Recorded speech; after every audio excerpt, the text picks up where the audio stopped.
Welcome to True Culture. Building Success from Within, the podcast where we uncover the real strategies behind building teams that thrive and workplaces that people admire and are proud to be part of. I'm your host, Robert Cook, CEO of True Colors International. And with decades of experience in leadership, consulting, and cultural transformation, I will bring you real stories and practical tools to help you shape the culture you've always wanted. Let's get started. Well, welcome back. And I'm your host, Robert Cook. Today, I'm joined by Jim Carlough, who's an experienced corporate executive, turned consultant, turned speaker, turned author of a great book that I actually read cover to cover, Jim, The 6 Pillars of Effective Leadership, a roadmap to success. So welcome, Jim. Well, thank you, Robert, for having me here. I'm really excited to have a chat today and talk to you and your audience. Great. Thank you. So typically we focus right away on culture, but who drives culture? Everybody in an organization, but usually stems or starts curated, focused by leadership. That's why I asked you to come give us some of your thoughts. Jim's expertise sits at the intersection of human psychology, organizational strategy, and cultural transformation. That's a lot, but I think that's pretty accurate. I think describes why you're a great fit for what we try to talk about here, culture. So let's unpack some of the hidden forces that you've written about so much in your book that are shaping modern business and leadership. And let's talk about how leadership drives culture. Not entirely alone, of course, but the way I was looking at it, I said, when I read your bio and thought of who I could grab to talk about the evolving leadership landscape, this world is so obsessed with quick fixes and charismatic figureheads. But what I liked predominantly about your book is you actually pulled in data. You've studied this for a long time. You've got a very contrarian research-backed proposition that leadership isn't born, it's built. So that's a big shift in perception. And how does that really, I'd love you to delve into that, but how does that affect culture? So I don't want to talk the whole time, but I'll ask you a few questions, having feel chuffed that I read your book and really liked it. Let me just ask you, give me a little bit of your background and what gave you the insights to write this book. So I have been actively mentoring people for 25 plus years. I've only ever worked for one company in my entire career that truly had a leadership development program. And it drove the culture of the organization. And the company was called Perot Systems. It was started by Ross Perot himself. It was the company he started after his non-compete, after he sold EDS back in the late 80s. And as a leader at Perot Systems, we were required to mentor 1 to 2 people at a time that were in the organization that were identified as potential people in the future that could become managers. After I left Perot Systems, I continued to mentor people. And I really enjoyed it. And I kept thinking about how do I take this when I retire and scale it? Because my thought was, if I don't have something to do, my wife is going to leave me a list every day. And I don't want to take a list from my wife because I know what's going to be on it. It's going to be pull the weeds, do this, do that. That's not happening. I'm lousy at golf because I went to college to play baseball, so that's not happening. Fishing is too boring. So I said, what am I going to do? And I thought, you know what? Let me try to help leaders at scale. And I really wanted to focus on the people who I call accidental leaders. And because leadership development has kind of gone by the wayside, most companies do quick fixes like how to do time management, how to delegate, how to do this or how to do that. And those are spot fixes. That doesn't really impact the culture, the teamwork, the commitment of the employees in general. It just solves a quick problem. And so I focused on all of the things that I saw in people that I mentored that they were lacking and that they struggled with. And I started making a list a couple years ago. And I said, if I'm going to do this, I got to have some credibility. So I took that list and then I kind of rated it based on how many people had lacked in certain areas. And I put that framework together in the book. And as you know, because you read, the book is full of practical application, stories, and also it gives, there is some statistical knowledge in there, that statistical data in there, but it also references other corporate leaders or people that are well known in the world who use that characteristic in leadership. So I don't try to say I'm the prophet of leaders, right? And everybody follow me. I'm really taking and putting together kind of some humanistic aspects of it, just like you said, Mm, and make it so people can implement it and be successful. mm, There's a couple of studies that are out there. Gallup did a study on accidental leadership. And in that study, they found that 85% of people who are plopped into leadership without asking for the job fail within 3 years. Today in the United States, voluntary attrition ranges between 10 and 15%. mm, The cost of replacing a manager is anywhere from 100 to 300% of their salary. So if you have a 500 person company and you have 10% attrition, you're going to lose 50 managers next year. oof, If that manager was making $100,000 a year and it's going to cost you 200% and 6 months of downtime to replace that person, that's $10 million being sucked out of the bottom line. mm.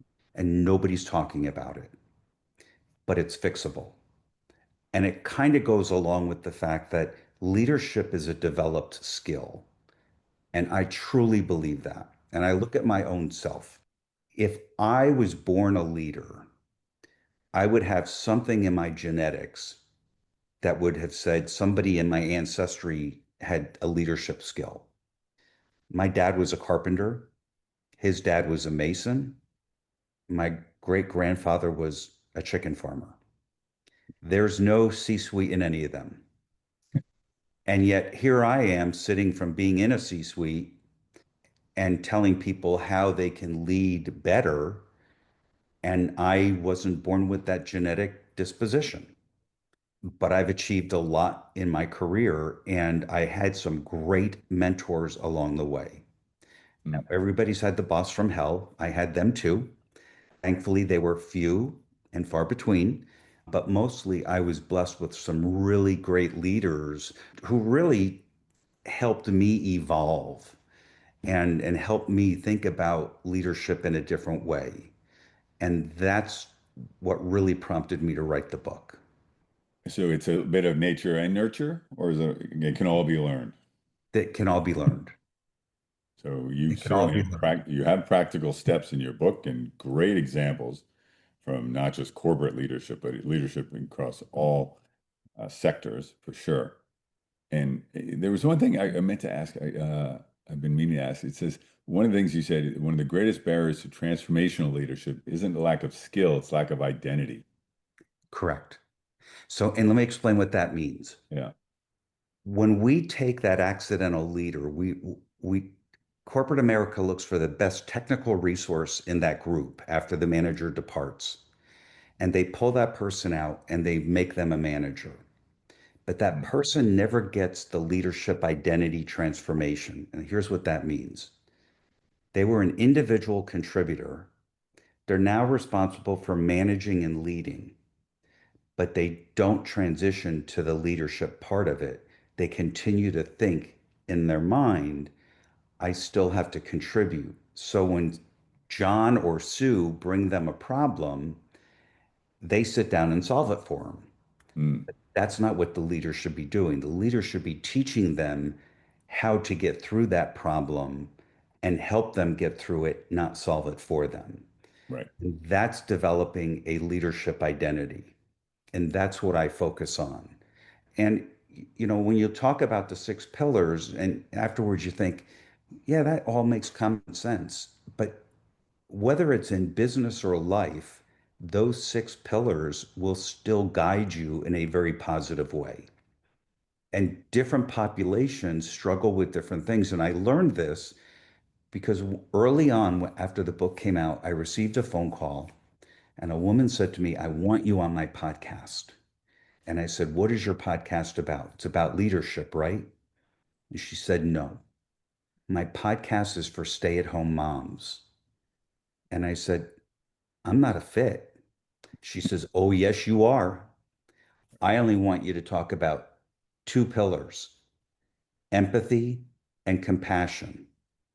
And I said, why? And she said, because stay-at-home moms struggle with that the most, not just with their children, but with their spouses. I did the podcast, and the response from her network was unbelievable, that it touched 90% of the people in a positive way Mm. and resulted in a bunch of books being sold at the same time. But I never thought when I was writing the book that it would apply for anything other Yeah. than a leader in a corporate environment. Yeah, yeah. Well, look, this is what we train at True Colors all about is empathy. I would say it would be very pro for 100% of the people out there. But yeah, that's interesting that they were able to focus that. Let's dig in. Give me the six, give our listeners the six pillars, and let's talk about them. So I'll go through them real fast and then I'll come back to the beginning. Integrity, compassion, empathy, focus, stability, and humor. Now, I'm just going to say with humor, it's not being the comedian at the water cooler every morning at 10 a.m.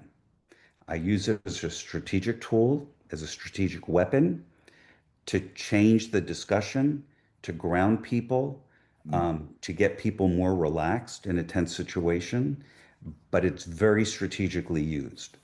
Um, but we'll start at integrity. To me, a leader cannot be successful if they're not fully transparent and operating with absolute integrity. If they try to show empathy and compassion, but they don't have integrity, they'll never get their people to believe in them, and their people won't follow them. And the moment you lose that trust of that employee, you'll never gain it back. Today, the one thing employees look for the most is psychological safety. They want to feel safe in their position. And you can't get that from a leader who's not truthful, who's not trustworthy, and who can't, and can't help you develop. And so it all starts with integrity. And for me, I learned that at the age of 22. That's At good and the early. at the age of 22, I ran for local political office in a small town in New Jersey, and I won. And shortly after the election, the city manager asked to meet with me. And I went in and I met with him, and he sat me down and he said, after we chit chatted for a bit, he said, I want to ask you to do me one favor. And this favor changed my life. He said to me, when you lay down at night to go to bed, and before you close your eyes, ask yourself this question: did I do anything today for my own self benefit that was at the expense of another individual, group of individuals, or organization? And then he went on and said, if you say yes to that question, you immediately have to do two things: figure out how to unwind it and figure out how to never repeat that again. Mm.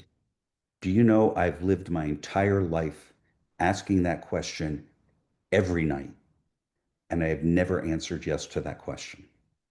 Good. It's good, right? Should lean on other people, put down other people to boost yourself. Yeah, I got that out of the book. That was good. So get back integrity. Is that really honesty? Is that having a conviction? Is it straightforwardness? How do It's what? straightforwardness, it's transparency. Mm, Now, in corporate America, if you're publicly traded, somebody's out there going to say, well, I can't tell my employees that we're buying a company or we're selling a company. Well, that's correct. There's some things that you can't tell your employees. yeah, And I get that, but that's not a lack of integrity. A lack of integrity is giving incorrect direction. It's leading people in the wrong way. It's not being honest with them. It's not me telling you, well, Robert, guess what? I sense you're having a bad day today. What are we going to do about it to fix it?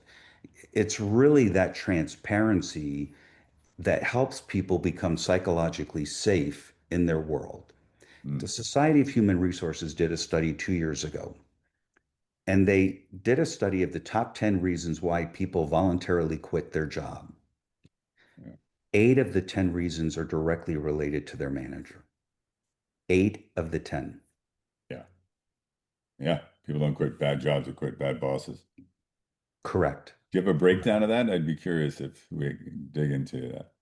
Um, I used to have it memorized. So lack of a forward pathway, career path, lack of proper role definition, Mm, inconsistent, inconsistent direction, a lack of stability in the manager.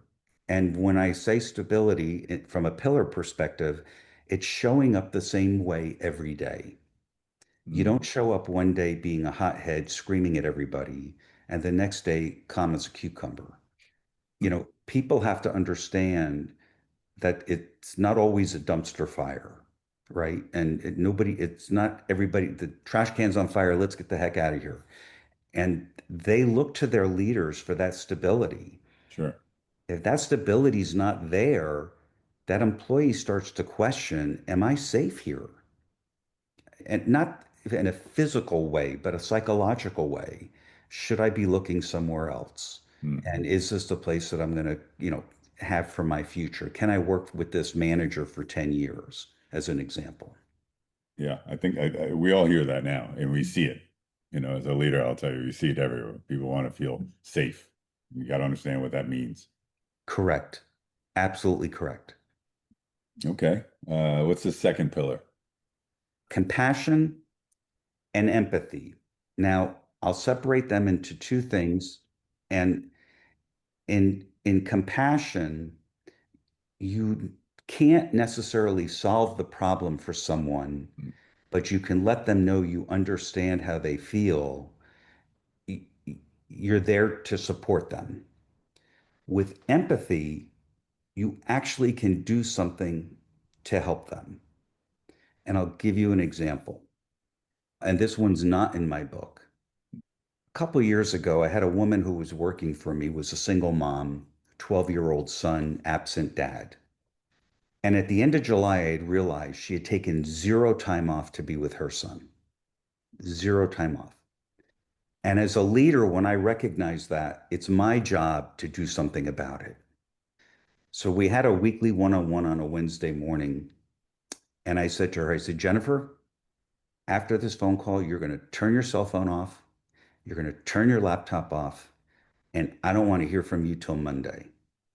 And you're not taking it as PTO time. You're going to charge it as work time, but I'm going to force you to take the time to spend it with your son. He's at a very difficult age, at the age of 12. You need to spend some quality time with him this summer. As a great salesperson, she turned to me and she said, can I negotiate that? And I initially said no, but she said, let me explain. I promised a big deliverable to a customer for Friday. I'm on target to deliver it. If I call them to tell them I'm taking 3 days off, they're probably not going to be happy. If I promise to take the days next week, will you agree with that? And I said, yes, I will. But if you don't take the time next week, you and I are going to have a different discussion. mm, She took the time the next week. Following Monday, she comes to work, calls me, and she could, between the tears and the emotion, she couldn't stop thanking me enough for forcing her to do that, mm. because she probably would have worked her butt off all summer if I didn't recognize the whole family situation and what she Yeah, was dealing with, and to do something about it. And it creates loyalty for life when leaders act that way. And I mm, think It's my job as a leader to notice when, if you come in the office every day or you get on a call every day, you always have a cup of coffee in an orange cup, and you've always got a smile on your face and you're always greeting people happily, and tomorrow you don't show up that way, that's when the leadership has to kick in and say, "Hey, Robert, can we have a chat? You don't seem yourself today. Is there something I can do to help?" Could be spouse is sick, could be dog is sick, could be child is sick, could be almost Yeah, yeah, anything. yeah. And I heard a story not long ago about, it's a true story. This high performer at work for a period of 5 months started to deteriorate and was not very productive, was very disconnected from everybody. And the manager decided they were going to put the person on a PIP. It's a true story. Manager calls a person into the office and says, "Look, your productivity's not there. You're not showing up. I'm going to put you on a performance improvement plan." The employee broke down crying Hmm. and said, "I wish you wouldn't do that. My wife is dying. She's in the hospital. I leave here. I go by her bedside. I sleep at the hospital, and then I come to work." If that leader had been noticing that change in behavior, Hmm.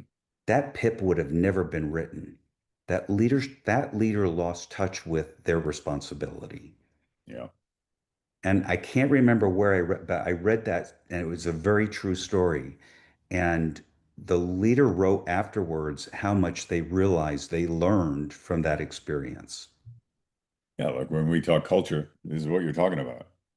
How a leader leads. Today's leader, stick your nose in it, be on the ground with your people to understand them and know them, right? That's how you drive culture. Very important to own culture. Very important. Very important. In fact, speaking about that, I had a team once in an office structure, and I noticed that they never took care of their dishes in the kitchen. But twice a day, this young lady, Kathy, would come up into the kitchen and clean up after the employees and take the trash out. Now, I spoke to Kathy all the time. She was the sweetest little short woman and never had anything bad to say about anybody, but I noticed nobody talked to her. So one day I wrote an email to the 60 people on the floor. And I said, the first person who can come to me and tell me the name of the person who cleans up after you in the kitchen, I'll give a $50 Starbucks card to. Now, I did make a critical error. I didn't tell Kathy or her boss that I did that. Mm. And when Kathy came onto the floor, there was a stampede of people coming out of cubicles to approach her to find out her name. But what happened from that was, from that point forward, people put their dishes in the dishwasher.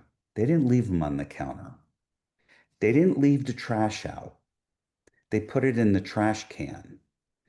And Kathy became part of the team. Great. Great. Give me the cultural lesson there. It's obvious, but I'll let you articulate it.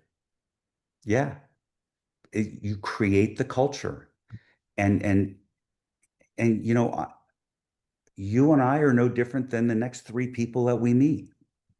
They're human. We can interact with them. We can learn from them.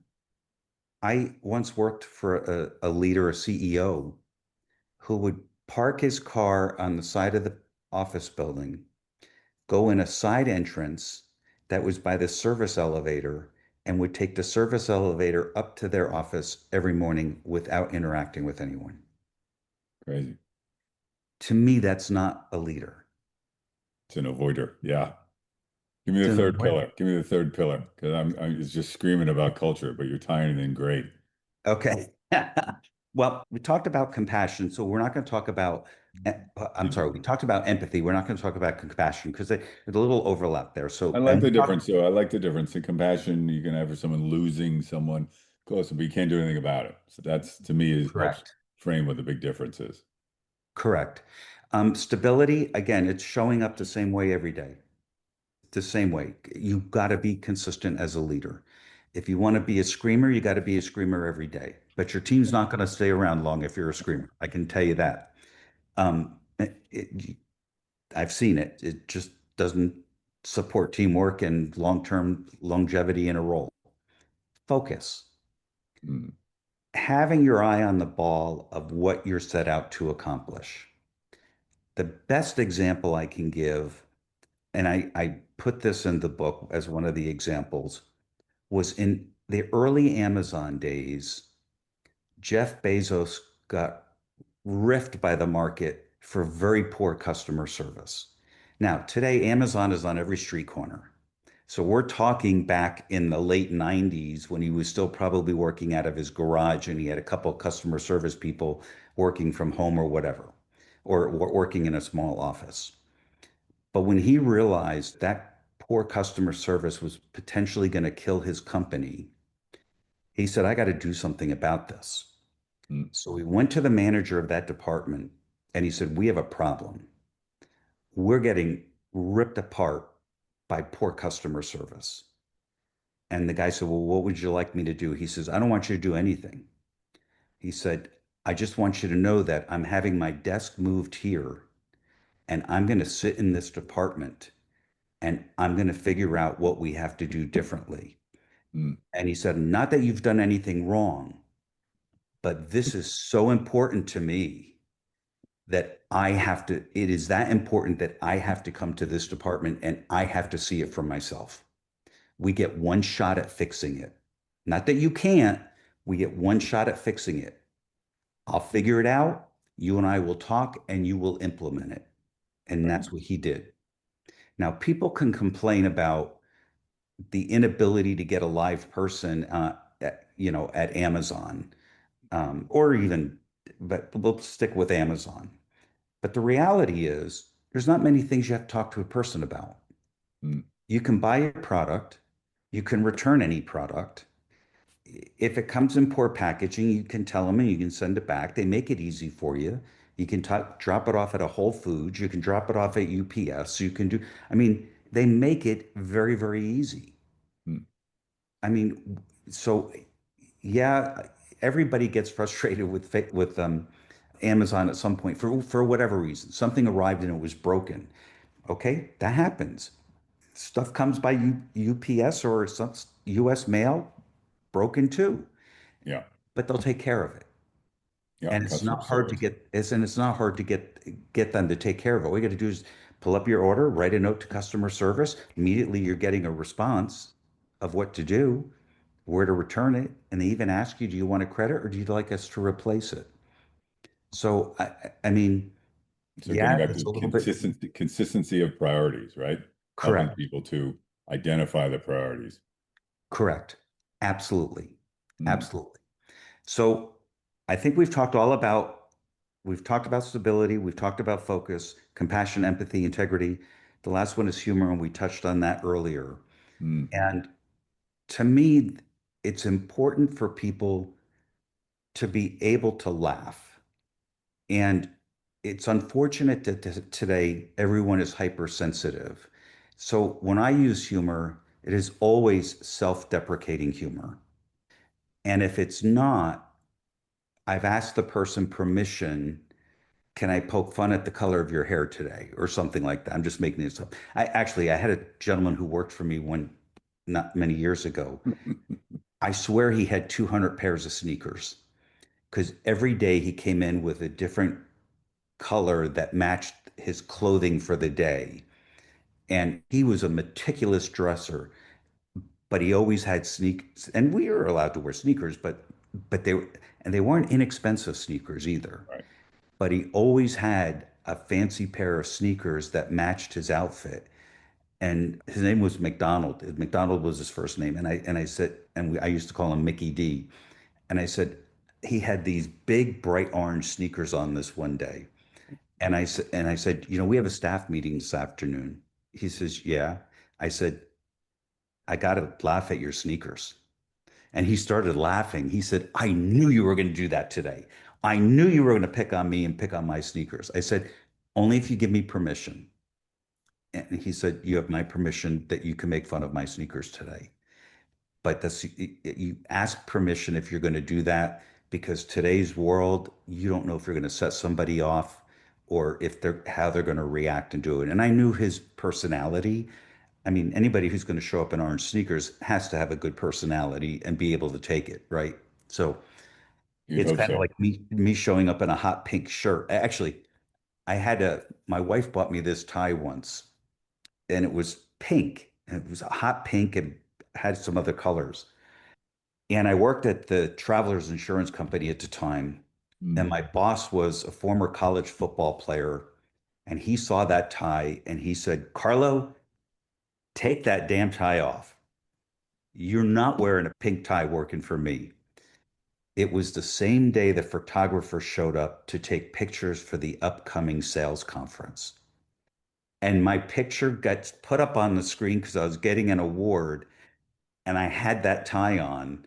And he's a big man and he bellows out, I told you I never wanted to see that damn pink tie again. And everyone lost it. Everyone lost it. Yeah. But again, you got to know where and when is the right time to use it. And I use it to kick off a meeting. I use it to diffuse a tense situation or to redirect a conversation. I'm the last one to say that I'm a comedian because I'm not. I can't be a comedian. It's just not in my DNA. But the reality is we can all find something that's humorous in the world that we can talk about. Have to. I mean, the world, much of the world has lost its sense of humor, so you do have to be awfully careful these days, per your points. But yes, please can lighten every conversation. Well, it's true. In the other area, I think that we've gone astray across the world is trust and integrity. I mean, we look around us, and I'm not trying to make a political statement, it's been going on for 20 years. We have really, if you really think about the last 20 years or 25 or 30 years, we have gone down a path around the world where we've Mm. all become less trusting. Mm. And we've got to reverse that. If we're going to survive, we have to reverse that. And we have to start trusting each other. How do you do that? I've got an answer, but I'd be curious of yours. I think You can talk about within an organization. I think within an I organization think or I think it's the within a same. I community, think it's the same. it starts with open communication and Bingo. honest communication. And I don't think people, I think people are afraid to be honest with people. And to me, anybody who's ever worked for me will say, look, you're going to love working for Jim, but Mm. you got to be ready. When he thinks you've done something wrong, he's going to point it out. Not in a, screaming way or whatever, but I don't internalize it and take it home and kick the dog. That's not me. I deal with it. Robert, we need to have this chat. Okay. These are a couple of concerns that I've noted over the last couple of days, and I think we need to find a way to fix those. And I think it'll make you more successful. And here's what we're going to do. So it's interesting because I that makes me think of the accidental manager that doesn't have the tool set to where we started this conversation to know how to address things like that. So let's go back. I was going to drag you towards the whole culture, but what we were talking about was making a effective and a smart leader, and they drive culture. And the biggest point we agree is communication. Most people would jump through fire for you if they think you have integrity, right? As long as they know the reason why and they know what's the outcome's going. Sure, I'll figure out how not to get burned. Let's go through fire. We can get there together. But let's go back to some of the tools you're talking about. How do you teach someone to be a leader? There's a schoolyard leader, hopefully not a bully, but a schoolyard leader just happens. That's the nature part that I think happens. But if you don't have that, how do you learn to be a leader? Let's talk about that. So it's a great lead in. I have a corporate program and I have a cohort that I run once a week at night. And I'll take 10 to 15 students into that at any given time. And we go through the pillars. And it's a lot of role play activity. Mm, There's not a good book to pick up that says, if you read this book, you're going to be able to show compassion. You really have to practice it and you really have to experience it.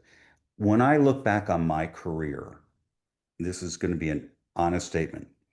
My first management job, I was horrible. When I look at my six pillars, I had integrity, but I didn't know what compassion and sympathy were until I started to experience it mm, and figure out how I could help people deal with those things. And if you're an accidental leader, you need a program like that because you need the role playing activities to feel the internal emotion when you try to support somebody in that way. mm, And the same thing for stability and focus. Not everybody's equipped to do those things. Now, the individual contributor can do focus really easy because that's what they were doing before. But they're going to struggle with compassion and empathy and stability because there's going to be 100 issues coming at them in any given day and they have to figure out how to deal with them. But all of the pillars are learnable. It just takes time. And I will tell you that leadership will always evolve, but the six pillars I truly believe are timeless. And I also believe that they're AI proof. AI can't show compassion. AI can't show sympathy. It may be able to tell you a joke, but that joke they're taking from the internet somewhere. If you say, ask me a joke. So I, I believe, and I wrote this in an article for Forbes, that these six pillars potentially are timeless and they can guide you through life and they can guide you through leadership. mm. No, it's a very compelling read. It's very, partly you read it, you think it's all so, I don't know, use the word obvious, but none of it's, none of it's vernacular you don't know. It's practices and it's resetting yourself as a leader and learning the skills. I will go back to, I originally asked you about the lack of identity because I think that is important. So, to the accidental manager that's promoted out of sales and becomes a sales manager, he's got to stop being the buddy of everyone that he was sales guys with, right? Right. And he's now has to adopt identity of a manager. Talk about that. How difficult is that to do that? How do you do that and straddle to be effective? That's one of the toughest transitions that people have is how do I deal with the people I had lunch with every day? Hmm, I don't think you should stop having lunch with them. You may reduce the amount of time you have lunch with them because you're going to have a lot of other things to take care of. And the larger that your team is, you can't show favoritism by having lunch with the same three people every day and ignoring the rest of the team. Now, if your team's only four people, that's pretty easy to sit down with four people every day in the same section of the cafeteria and commensurate with them. But if you're running 100 people or 200 people, and you're sitting with the same two people every day for lunch, what am I going to be thinking on the other side of the lunchroom? And so I'm the first one to admit it's not an easy transition. But the one thing is, everything that I've talked about is not a theory or a philosophy. It's stuff that's practical and anybody can apply it. They just have to put the focus on it, and I can help them get there. Talk to me. Let's drive it towards culture a little bit. So if my manager is integrous, if he has integrity, that's going to make it a positive culture. I'm going to want to be there. And we can take the opposite side to talk about the negative, of course, and how that wouldn't be the way. Let me ask you the open question of, okay, you got these six pillars, but where do you see the mistakes typically? That's a really big question, but if I could narrow it down to say that really destroy culture. All right, so we can start with the first one. If the guy doesn't have integrity, of course, that's going to blow up culture. Where else do you see it? with lack of focus. Mm, People will notice if the CEO stands up at the company and says, these are the six things we have to focus on, but then they see the CEO doing something very differently than that, that's where culture goes sideways. There used to be, I know many years ago, you used to talk about management by walking around, right? You really have to be consistent with everything that you do so that your culture stays the same. Because every little twist or turn, if and focus is a good one. If the CEO is saying, "Look, we have cost controls. We're going to have a tough quarter, so we got to control costs this quarter." But it's okay. I'm going to Australia for 3 weeks, and I'll be back. But we got to control costs, right? What is that saying? yeah. That trip is costly. Now, he didn't say whether it was personal or business, but the fact that it was said, somebody's going to think, so he's going to spend company money, fly first class to Australia, but we're going to have to do without pencils or something, right? And so it's very easy to lose track. And I think leaders have to understand that people are a lot more observant than we think they are. Yeah. Watching. I Yeah. mean, and I don't want to say a lower level employee will notice material changes just as easily as a senior person will. We all get the cards of what are our corporate culture, 10 items that we always believe in. And you give it to people and you ask people to we want you to live by these standards. Mm, And people will try to do that until they see somebody else not following them mm. and them not getting corrected for it. Yeah. It's let it be said that, as we all now fully understand, that leaders gotta walk the talk, not Correct. just talk the talk, we gotta walk the talk. Correct. So Correct. consistently with integrity. Yeah, yeah, the six pillars are great. How does so you're doing cohorts, so you're doing some leadership coaching, which is important. The book we can find on Amazon. You can find the book on Amazon. It's available hardcover, it's available on Kindle, it's available paperback and also audio. Okay. And that's the six pillars of effective leadership, a roadmap to success. I want to make sure to put in good shield for the book because I got a lot out of the book and I like the book. So we don't want to just have you to espouse your thoughts here, but want to make sure the listeners can read it. And like we talked about earlier, it's not filled with a lot of fluff. Mm, I mean, I it's agree. an easy read. It's under 200 pages, and you can knock it out in a weekend or you can knock it out in a day. But I had somebody tell me, he said, Jim, I read your book and I keep it on my desk. Mm, He said, and I think you're going to find that a lot of people are going to keep your book on their desk so that they can go back to it when they face a situation. They're like, wait, that was in the book. mm, How did they talk about applying that? yeah. And again, and this is somebody who is a headhunter, but they were an attorney for like 15, 20 years. And I decided to be a headhunter. And he stopped me at a conference because I had sent him a book. And he said, I got to tell you, he said, I, number one, I can't believe you wrote a book.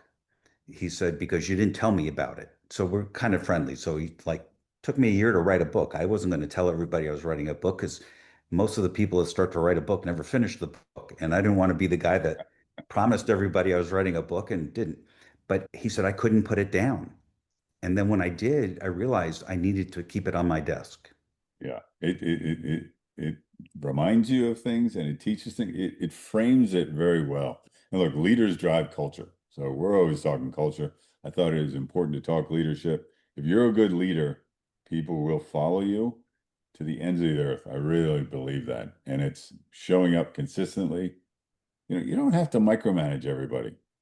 But I started out having this conversation a couple of weeks ago with a mate of mine. He was asking about what's your management style. And I would ask you, is there a proper management style? Please give me the one word I know you're going to say. Is it adaptive? It is adaptive. It is adaptive, and it evolves. And it also depends the type of work that you're doing and the team that you're doing it with, and how you manage those teams. And as a manager, I'm not a micromanager, but I measure a lot of things with KPIs so that I can tell the early warning signs of something that's not going to happen so that we can fix it early on. And I learned that the hard way by not measuring anything and believing everything that somebody told me in the hallway of what's going to sell and what's not going to sell, and then realizing I'm going to hand in this forecast and it's going to go to the board. And you know, a few years ago, we had been purchased by a private equity company. It's my last story. Every month we had a new deal. January, February, March, April, August, sold a new deal every month. September comes and we didn't sell the deal. I get a call from the chairman of the board and his partner, who were the PE company that bought us. And he starts in on me. What the hell's wrong? You sold something every month and you come up with goose eggs? And he was totally kidding, but and his partner couldn't hold the laughter in. And he was sitting next to him and we're on a Zoom call. And I said, Dan, I'm going to deliver 2 deals next month. Darn it, I better see those 2 deals. Well, we turned in 3 the next month. So then I called him and I said, well, how do you like that? I gave you 1 extra. But we had a great working relationship. And the one thing he always said is, he says, you know what? I've never had anybody that worked for me who, if they told me these 10 deals are going to sell, those 10 deals sold. Hmm. And he said, Jim, I totally believe in your process and the way you measure everything. I mean, and people around me would say, one thing you can take to the bank is if Carlough tells you a deal's going to close, it's going to close. Now, the date may move a little, but it's going to close. Good practices as a producer and now translating into leadership. Correct. I'm gonna thank you again for coming. Look, the book is 6 Pillars of Effective Leadership, and the author is Jim Carlough, who thank you for your time today, Jim. But if you want a good speaker, if you want to do his cohort training, reach out. We're going to put give us your website. Is it jimcarlough.com? jimcarlough.com. There you go. Pretty easy enough. JimCarlough.com. I found the book extremely helpful. I found it very insightful, very quick read, and very well organized and structured. So thank you for the book. Thanks for joining us. I think that was helpful for people to think about how a leader can be better. And I'm telling you, better leaders, smarter leaders with an adaptive, I think this is my thing, an adaptive leader style that adapts to what's in front of them. And clearly, as you say, be down amongst your team to know what's needed. That is a pillar for driving great culture. So I'm going to throw another pillar in there and tell you that your 6 pillars help to drive culture. Thank you. I appreciate your time, Jim, very much. Well, thank you for having me. And I may work on a next book, and culture will be the first chapter. How's that? Thank you. I appreciate it. I'll give you credit for it, Robert. Don't worry. True Colors, thanks. And we will see you next time. Thanks for tuning in to True Culture. If you found today's conversation valuable, be sure to subscribe and share the show with your friends and colleagues. For more information about our approach and services at True Colors, visit us at truecolorsintl.com or reach out for a free consultative conversation. And remember, culture isn't just something that happens, it's something you design. See you next time.